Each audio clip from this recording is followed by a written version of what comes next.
Hola, soy la Basmati y como cada día aquí estoy con vosotros para contaros alguna historia de alguna época, alguna vanguardia. Hoy un arquitecto, Kenzo Tange. Eh, Espero que os guste, es uno de los grandes. He de hacer una aclaración. Ayer estuve hablando de Braque cuando era bretón. Errare sapientiunes. Hablé y hablé y hablé. Pobre Georges Braque, que es uno de los artífices del cubismo, y sin embargo Breton es uno de los artífices eh, del surrealismo. ¿No? Uno de los artífices, no, es el artífice del surrealismo. Él está con los Dada, y que son las vanguardias de entreguerras nihilistas, de las cuales hablaré mañana. Lo que pasa es que lo que me ocurre es que normalmente suelo tener el tema del que voy a hablar lo suelo tener planificado unos días antes. Entonces ayer estuve todo el día leyendo sobre Dada y los surrealistas, porque ya sabéis que suceden después de la Primera Guerra Mundial, pues hay como una especie de angustia vital y eso se traduce en un nihilismo, o sea, negarlo todo. Dada era anti artístico. Entonces, claro, estaba todo el día dando la vuelta a Breton y ya está, pues lo convertí en Braque, pobrecito Braque, que me parece un artista maravilloso, y Breton en absoluto me cae bien, pero bueno, ya sabéis que ayer era Breton, no Braque. Y diciendo estas palabras, empiezo con Kenzo Tange. He de decir de Kenzo Tange, antes de empezar, os voy a leer algunas cosas. Voy a leer unas cositas que he cogido de una frase que dice: me siento muy afortunado, como son estos japoneses de educados. Me siento muy afortunado de haber atestiguado la transformación de Japón desde la devastación de la guerra hasta su crecimiento. Él nace en 1913 y vive hasta 2005. Vive 91 años activos como arquitecto. Atención, es arquitecto y también ingeniero. Empiezo otra vez, que se me ha ido. Me siento muy afortunado de haber atestiguado la transformación de Japón desde la devastación de la guerra hasta su crecimiento actual. Como arquitecto no deseo repetir lo que ya he hecho. Creo que cada proyecto es un puente para el próximo, por lo que es muy importante rescatar el pasado para cambiar el futuro. Qué bonito. Otra frase de él es: la incoherencia genera vitalidad. Yo debo tener una vitalidad que para qué. Bueno, antes de decir todo esto, os voy a contar también un poquito del contexto de Tokio. Tokio es una ciudad, cuando él aborda la reconstrucción. Entonces, él es un muchacho que se ha criado en una isla, ha nacido en una isla y después se ha ido a vivir a China. Se muere un tío suyo y se vuelve a Japón. Es como si dijéramos un chico de pueblo, ¿no? Entonces, después se pone a estudiar en Hiroshima, la secundaria la hace allí y tal. Y en realidad no es ni muy buen estudiante, como le suele pasar a todas estas personas muy inteligentes. O sea, como que no le gusta estudiar, pasa que es japonés, claro, no le gusta, habrá que verlo. Es que se acaba sobresaliente, pero no matrícula. Y no me hagáis caso, que digo tontería. Bueno, el caso es que en un momento dado ve cosas de Le Corbusier y le fascina tanto. Ya sabéis que Le Corbusier es maestro en el cemento armado, o sea, él es cada arquitecto supone un material, supone de los grandes. Bueno, le fascina tanto que decide ser arquitecto, además él lo cuenta tal cual es. Y claro, tiene mucho guiño a Le Corbusier. Lo que pasa es que, bueno, nadie inventa nada, todo el mundo tenemos una tradición a nuestra espalda y lo que pasa es que a esa tradición se le añade, como hizo este señor, la síntesis de Japón. O sea, él retoma cosas de la modernidad y las sintetiza con la construcción de Japón. Y bueno, los resultados son excepcionales. Es de deciros, como siempre, me da mucha rabia. Yo vengo de arte, entonces cuando se cuentan estas cursilerías, las biografías he leído y leído de este hombre, de nació no sé dónde, todo es perfecto. Y sabemos que en la vida no todo es perfecto, pero eso, lejos de hacernos más pequeños, nos hace mucho más grandes. O sea, nuestros errores muchas veces casi es un favor que nos hace el destino para que aprendamos y miremos la vida de otra manera. Este señor es profesor en la universidad. Es un profesor muy apreciado, muy puntero. Además de hacer muchísimos proyectos, en un momento dado, pues tiene tanta demanda internacional. Lo mismo tiene que hacer una ciudad en Yugoslavia, reconstruirla, que en Bolonia, que en Sicilia. Tiene un despacho que es bárbaro. Pues, digamos, su vida creativa, no es tan rentable económicamente, pero sí rentable arquitectónicamente. Y entonces, a los 60 años le dice a la universidad que bueno, que él ya se va a jubilar. Pero en realidad no es que se va a jubilar, es que lo que quiere es atender a tantísima demanda que tiene que ya no puede atender tantos frentes. Y entonces, realmente tiene una época prolífica de hacer cosas excepcionales y después hay una época que se vende un poquito al dinero. Pero nos tiene que dar igual, porque este señor, como si dijéramos, no se supo jubilar, tiene 3/4 partes de su vida, quizás más, que son excepcionales, simplemente excepcionales, no son ni buenas, son excepcionales. Y ahí es donde vamos a ir, a su lado excepcional, porque incluso siendo malo era bueno.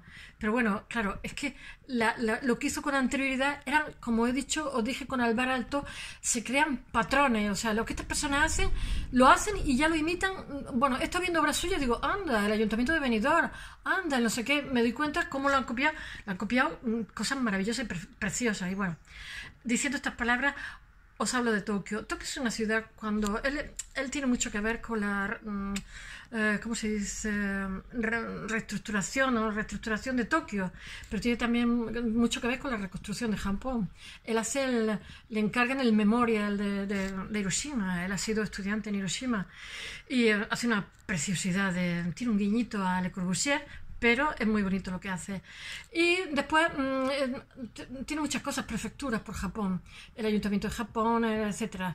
Y edificios en Japón, en Tokio. Ay, ya estoy yo con las ratas.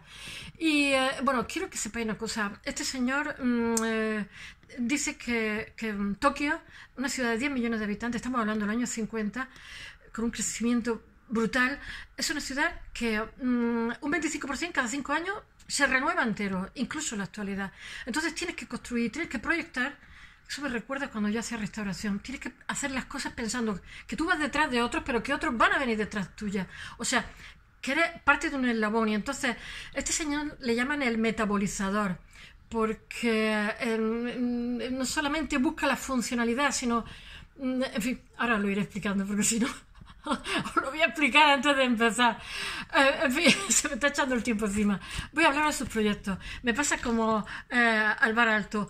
Como una persona tan grande se puede en 10 minutos o un cuarto de hora hablar de todos sus proyectos, dar un semblante, cuando en realidad es magno y lo que hace en una época no tiene nada que ver con lo que hace en otra época. Sí os digo que para él es imprescindible que la arquitectura vaya unida al urbanismo y así lo realiza, hace unas cosas maravillosas. Bueno, venga, vamos a empezar con este hombre. El primer proyecto que pongo es una torre de 12 plantas, una torre que parece, yo que sé, una katana, y a los lados le ha hecho como vivienda, oficina, en el centro de Japón, en 1967, para la sociedad de prensa. Tengo que leerlo, de prensa y radio, se llama Shizuoka. Es un edificio emblemático, es una maravilla. Es un cilindro que de 189 metros cuadrados de superficie, 57 metros de altura y escasos 8 metros de diámetro, donde genera unas piezas contiguas, acristaladas, de oficina. Este señor, como os he dicho, nace en una islita cerca de Osaka en 1930 y muere en el 2005 trabajando hasta el último momento, y sintetiza la arquitectura japonesa con la modernidad internacional. Tiene guiño a Mies van der Rohe, ahora lo contaré en sus proyectos, y a Le Corbusier muchísimo. Además él lo dice, no sé, él dice que vio a Corbusier y dijo quiero ser como este hombre. Él sus teorías sobre la construcción y la ciudad están elaboradas entre 1946 y 1972, que es profesor en Tokio, la universidad, la Escuela de Arquitectura de Tokio, y hace como una especie de taller de sugerencia.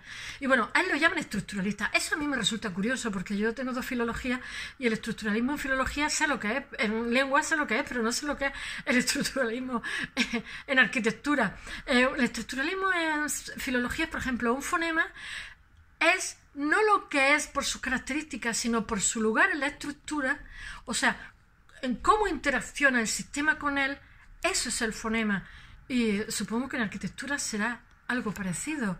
Si nos damos cuenta, las personas nos pasan un poquito, ¿no? Cuando la gente dice, es que yo soy, no, no, tú eres en función de lo que haces, lo que has decidido, en fin, no me hagáis caso.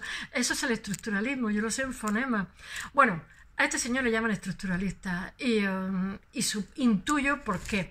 El proyecto más radical por el cual pasa la historia tiene premio Pritzker, que es como el premio Nobel de la 1987, el premio Nobel, aparte de muchísimos premios, pero ese es un premio que dan los arquitectos a los propios arquitectos, es como el premio Nobel, es una bestialidad de premio, es un reconocimiento de una trayectoria magna.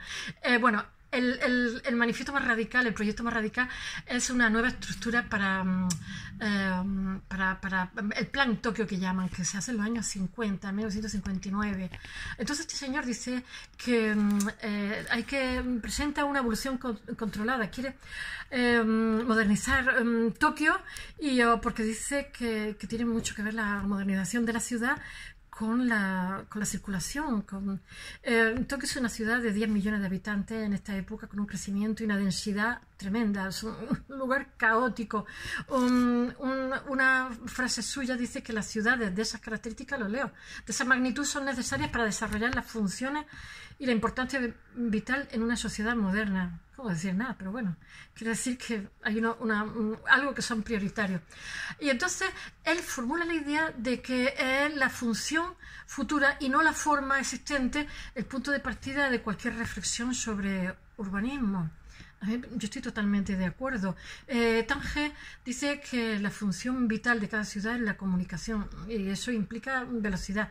A finales de los 50 la comunicación equivale a movimiento. En el plan Tokio empieza por el tráfico, o sea, ya sabéis lo que es una ciudad mostrenca que tarda horas en desplazarte de un sitio a otro. Estamos hablando de 10 millones de habitantes, una megalópolis de 10 millones de habitantes. Él dice que las ciudades están constituidas por plazas, urbes, calles, edificios, y que eso no ofrece espacio suficiente porque habría que abatirlo todo para un cada vez mayor movimiento y necesita velocidad para hacer las cosas. Entonces desarrolla un plan, el plan Tokio, que son nuevas estructuras para nueva movilidad, y entonces lo que hace es inventarse como una ciudad por encima de la otra ciudad para que los de abajo, o sea, la ciudad antigua no se vea perturbada por los ruidos, ni en fin. Entonces generó un eje urbano en sustitución del actual núcleo, que está totalmente desbordado de la ciudad y que se extienda gradualmente por la bahía. Con eso ha pasado la historia. A lo largo de la línea de la comunicación tendrá lugar, o sea, atravesar Tokio será algo que costará muy poquito tiempo. No hay una posibilidad más rápida ni más sencilla de solucionar todos los problemas de esta megalópolis. Entonces Tange propone tender vías rápidas a 40 metros, o sea, como si dijéramos la autopista, a 40 metros de altura y de la ciudad antigua, para evitar los ruidos, etcétera, etcétera, y sobre la bahía. Entonces así evita que los coches perturben la vida privada de las personas. Son muy respetuosos los japoneses cuando quieren, otras veces no, pero bueno.